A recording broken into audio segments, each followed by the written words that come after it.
Assalamualaikum warahmatullahi wabarakatuh. Perkenalkan, nama saya Aniswa Yuswanda. Saya berNIM 2008 10 50 59. Nah, di sini saya akan menjelaskan tentang transformasi rotasi atau perputaran. Nah, di sini apa yang kalian ketahui sih tentang transformasi rotasi atau perputaran? Ayo kita belajar bersama. Rotasi perputaran.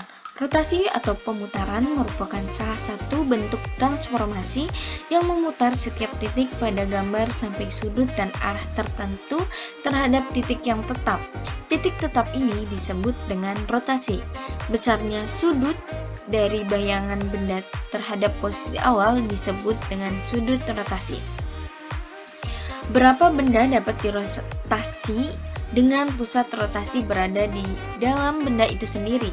Salah satu contohnya itu planet di bumi yang berputar atau berotasi pada porosnya. Nah, di sini kan planet bumi itu memutari porosnya. Pada pembelajaran terdahulu, kamu juga telah mempelajari bahwa beberapa benda memiliki simetri putar. Jika suatu bangun atau gambar dapat dirotasikan kurang dari 360 derajat terhadap titik pusat rotasi, sedemikian sehingga bayangan dan gambar awalnya sama. Pada bangun atau gambar tersebut memiliki simetri putar. Selanjutnya yaitu contoh dalam kehidupan. Contoh rotasi atau perputaran dalam kehidupan. Contoh sederhananya yaitu dengan cara kerja dari biang lala, di mana lingkaran memutari titik tengah. Contoh lainnya yaitu adalah dalam gangsing. Cara kerja gangsing nyaris sama dengan biang lala karena berputar mengitari titik tengahnya. Nah, di sini ada gambar segi 6 nih. Ada dari 1, 2, 3 sampai 6. Nah, di sini semuanya kita fokus ke satu aja. Semua satu itu mengitari segi 6 ini dengan searah jarum jam. Gambar di atas menunjukkan segi 6 beraturan yang memiliki 6 bentuk yang sama jika diputar atau dirotasikan, karena segi 6 setelah diputar kurang dari 360 derajat atau sama dengan termasuk 0 derajat, bentuknya itu sama seperti semula, maka segi 6 memiliki simetri putar atau tingkat 6. Nah, di sini ada contoh bangun. Jika suatu bangun setelah diputar satu putaran pada pusatnya dan bentuknya sama seperti gambar awal setelah N putar, maka bangun tersebut memiliki simetri putar atau tingkat N untuk N lebih dari 1. Rotasi merupakan salah satu bentuk transformasi dalam matematika yang memutar setiap titik pada gambar sampai sudut dan arah tertentu terhadap titik yang tetap. Titik tetap ini disebut pusat rotasi. Besar sudut dari bayangan benda terhadap posisi awal disebut dengan sudut rotasi. Nah, kita fokus ke gambar. Ini adalah bentuk bentuk bangunan, yaitu bangunan merah itu jika dirotasikan menjadi bangunan biru itu memiliki sama saja. Nah, itu disebut pusat rotasi. Nah, di sini ada pusat rotasi, di sini ada sudut rotasi yang digambarkan atau dituliskan dengan warna merah. Nah, jika bangun yang warna merah itu dirotasikan jadi berbentuk menjadi bangun biru. Gambar di bawah ini menunjukkan rotasi bangun ABCD terhadap pusat. Pusatnya itu R. Untuk sudut ARA, BRA, CRC, dan DRD sama. Seberang titik P pada bangun ABCD memiliki bayangan P di sudut A, sudut B, sudut C, sudut D. Sedemikian sehingga sudut besarnya itu lebih dari sudut PRP, yaitu konsan. Step ini disebut sudut rotasi. Nah, di sini ada bangunan yang warna hijau. Jika dirotasikan menjadi bangunan yang warna biru. Nah, ada bangun ABDP jika dirotasikan menjadi M itu lebih dari D, D, dan M itu lebih dari PRP. Sama aja 60 derajat.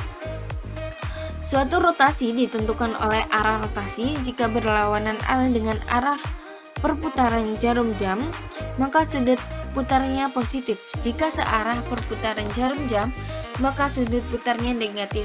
Pada rotasi, bangun awal selalu kongruen dengan bayangannya. Nah, di sini ada rumus perputaran. Yang pertama itu, rotasi 90 derajat dengan pusat AB atau X, Y, maka rumusnya yaitu min Y plus A plus B, X min A plus B. Selanjutnya yaitu rotasi 180 derajat dengan pusat A, B atau X, Y, maka min X min 2A, min Y plus 2B. Selanjutnya yaitu rotasi sebesar min 90 derajat dengan pusat A, B atau X, Y, maka Y min B plus A, min X plus A plus B. Selanjutnya itu rotasi sebesar 90 derajat dengan pusat 0,0 atau X, Y, maka min Y, X. Rotasi 180 derajat dengan pusat 0,0 atau X, X, maka min X, min Y. Sedangkan rotasi sebesar min 90 derajat dengan pusat 0,0 atau X, Y, maka yaitu min Y, min X. Nah, di sini ada contoh soal. Tentukan bayangan segi 3 JKL dengan koordinat J 1,2, K 4,2, dan L 1,-3 pada rotasi 90 derajat berlawanan jarum jam dengan pusat rotasi adalah titik L. Nah, di sini kita dapatkan titik K sehingga segmen garis KL memiliki panjang yang sama dengan segmen garis K, sudut K dan sudut L dengan membentuk 90 derajat. Nah, di sini juga dengan cara yang sama untuk mendapatkan J, hubungkan 3 titik tersebut.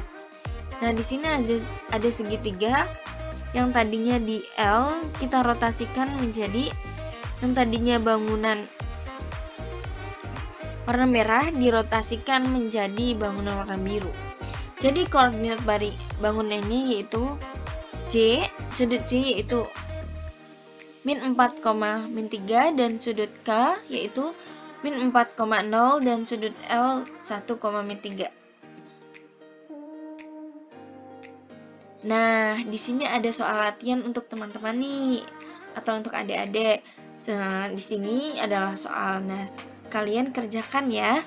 Itu soalnya sebuah titik A 3,2 dirotasikan terhadap titik O yaitu dengan sudut 0,0 sejauh 90 derajat searah dengan jarum jam. Tentukan bayangan dari titik A. Nah, kalian nanti kerjakan ya.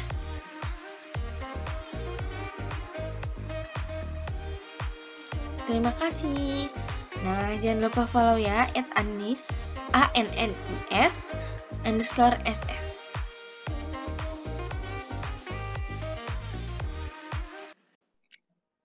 Oke, materi selanjutnya akan dibahas oleh saya, Eba Kurnia. Kira-kira materi apa ya yang akan dibahas selanjutnya? Daripada penasaran, langsung saja yuk simak materinya.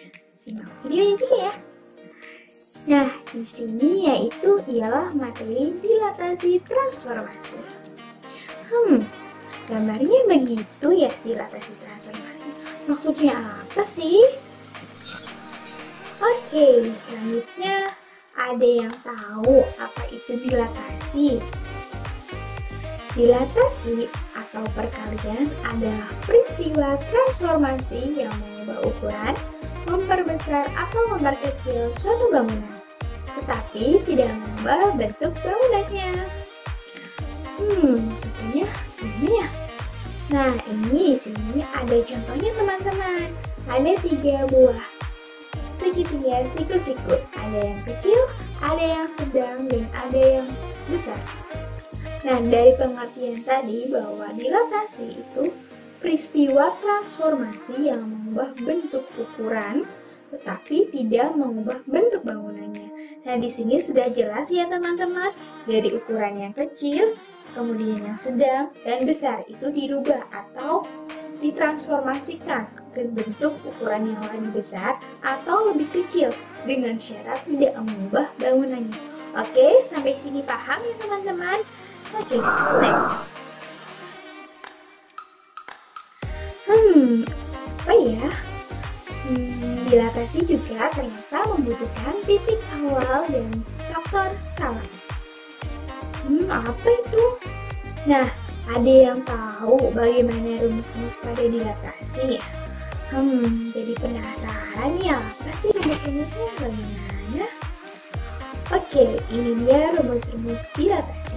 Nah, pada materi dilatasi terdapat dua titik atau dua rumus di dalamnya, yaitu dilatasi terhadap titik pusat 0,0 dan dilatasi terhadap titik pusat A, B. Nah, yang pertama yang kita bahas yaitu tentang dilatasi terhadap titik pusat 0,0. Dilatasi titik A terhadap titik pusat 0,0 dapat dituliskan sebagai berikut. Nah, yang pertama ada titik awal yaitu A yang dipetakan terhadap X, Y atau berada di koordinat X, Y. Kemudian didilatasikan terhadap titik pusat dapat dituliskan D 0, K. Di sini merupakan suatu skala. Nah, tadi dibahas bahwa dilatasi itu membutuhkan titik pusat dan skalanya. Nah, setelah ditransformasi dilatasi akan mendapatkan bayangan A aksen dipetakan terhadap X aksen, Y aksen. Titik X, Y didilatasikan dengan faktor skala K terhadap titik pusat 0,0 menghasilkan bayangan X aksen, Y aksen dalam persamaan matriks dapat ditulis sebagai berikut. Nah, sudah terjelas ya teman-teman bahwa titik pusat 0,0 dapat ditulis dilatasinya dalam bentuk matriks seperti ini ya teman-teman, yaitu E aksen, Y aksen sama dengan K 0, 0K dikali X, Y. Nah, X, Y ini merupakan titik awal dari suatu bangunan tersebut. Kemudian didilatasikan terhadap titik pusat 0,0. Nah, terjadilah rumus seperti ini ya teman-teman. Oke, next. Kita lanjut. Nah, tadi kan rumusnya tentang dilatasi terhadap titik pusat 0,0. Untuk sekarang, kita bahas tentang dilatasi terhadap titik pusat A, B. Dilatasi titik A terhadap titik pusat A, B dapat dituliskan sebagai berikut. Nah, di sini kita punya titik awalnya, yaitu X, Y. Kemudian kita didilatasikan pada titik pusat A, B. Dan terdapat tiga skala yang diketahui. Akan mendapatkan suatu bayangan A aksen, yaitu X aksen, Y aksen. Titik X, Y didilatasikan dengan faktor skala K terhadap titik pusat A, B menghasilkan suatu bayangan, yaitu X aksen dan Y aksen. Dalam persamaan matriks dapat ditulis sebagai berikutnya. Nah, di sana diketahui atau rumus untuk mencari suatu bayangan X aksen, Y aksen, yaitu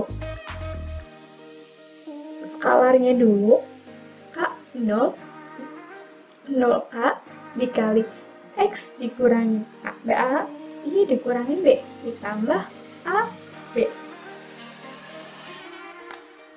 Nah, jadi tadi kan kita titik awalnya itu di X, Y. Kemudian kita didiagnosasikan terhadap titik pusat A, B. Nah, lalu kita mendapatkan titik bayangannya teman-teman, yaitu titik A aksen. Bayangannya adalah X aksen, Y aksen. Sama halnya seperti titik pusat 0,0 tadi ya teman-teman. Oke, selanjutnya apa ya? Bentar. Matematika itu bukannya dapat diimplementasikan terhadap kehidupan sehari-hari? Gimana ya? Apa sih, seperti apa contohnya? Nah, di sini saya punya contohnya teman-teman. Pernahkah kalian mencetak foto atau pas foto? Biasanya ketika mencetak foto, kita diminta menyebutkan ukuran seperti 2x3, 3x4, ataupun 4x6. Mencetak pas foto dalam berbagai ukuran, yaitu memperbesar atau memperkecil ukurannya. Jadi, ketika kita mencetak foto atau pas foto, kita itu pasti diminta ukurannya ya teman-teman. Nah, tujuannya apa? Tujuannya itu untuk mengetahui foto itu diperbesar atau diperkecil sesuai dengan keinginan kita. Nah, contoh di samping merupakan salah satu contoh dilatasi dalam kehidupan sehari-hari, yaitu memperbesar atau memperkecil suatu benda dengan tidak mengubah bentuk bendanya ya teman-teman, seperti pengertian di awal tadi. Nah, tadi kan udah ngebahas pengertiannya, sudah ngebahas rumusnya, sudah ngebahas implementasi dilatasi dalam kehidupan sehari-hari. Nah, di sini saya punya contoh soal nih buat teman-teman. Contoh soal ya. Tentukan bayangan titik P, yaitu 4 dan negatif 12, yang didilatasikan terhadap titik pusat 0,0 dengan faktor skala 1/2. Nah, masih ingat nggak ya tentang rumus titik pusat 0,0 yang didilatasikan? Nah, daripada bingung, oke, di sini saya juga punya penyelesaiannya karena tadi merupakan contoh soal. Nah, untuk penyelesaiannya, untuk dilatasi dengan titik pusat 0,0, maka kita gunakan rumus X aksen sama dengan K dikali X dan Y aksen sama dengan K dikali Y. Jadi untuk titik 4 dan negatif 12 bayangannya adalah, nah tadi kan rumus awal tuh teman-teman, kalau X aksen sama dengan KX dan Y aksennya itu KY. Karena K tadi merupakan suatu faktor skala dan diketahui bahwa faktor skala yaitu adalah 1/2. Kemudian nilai X-nya berapa? Nilai X-nya kita ketahui yaitu 4 di soal tadi. Berarti 1/2 dikali 4 hasilnya 2. Kemudian yang bayangan Y-nya. Y aksen sama dengan KY. Sama dengan, karena tadi faktor skalanya yang kita adalah 1/2 dan Y-nya itu adalah negatif 12, maka 1/2 dikali negatif 12 adalah, ya betul, negatif 6. Maka bayangan P atau P aksen adalah 2 dan negatif 6. Nah, tadi kita udah belajar materinya dan contoh soalnya, rumus-rumusnya, kemudian implementasinya. Nah, di sini saya punya soalnya nih teman-teman, buat teman-teman buat lebih memahami tentang materi yang telah dibahas. Yuk kerjain soal di bawah ini, semangat! Nah, soalnya itu ada titik A, 1 dan 2 dapat didilatasikan sebesar 3 kali dengan titik pusat negatif 5 dan 1. Tentukan letak titik A tersebut. Oke, Selamat mengerjakan ya teman-teman.